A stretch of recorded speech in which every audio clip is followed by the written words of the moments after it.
এ একটা গাড়ি আর ওই একটা গাড়ি, এই দুটো গাড়িকে মোদি দাঁড় করে রেখে দিয়েছে, বলেছে এখানটাতে থাকবি, এখান থেকে কোথাও যাবি না। তো আরামের সামনে দাঁড় করে রেখে দিয়েছে। আর রাত 9টায় এসেছি, সে রাত 9টা থেকে একটা কাজ করিনি, বসে আছি। তো তারপর ফজর আজান দিল, ফজর নামাজ পড়তে চলে গেলাম। যে ড্রেস পরে কাজ করতাম সেই ড্রেস পরে নামাজ পড়তে চলে আসতে হলো, কিছু করার নেই।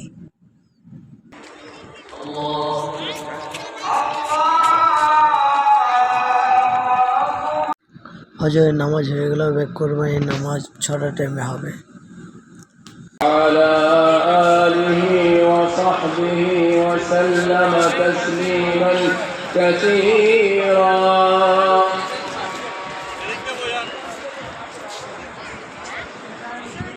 وعلى آله وصحبه وسلم تسليما كثيرا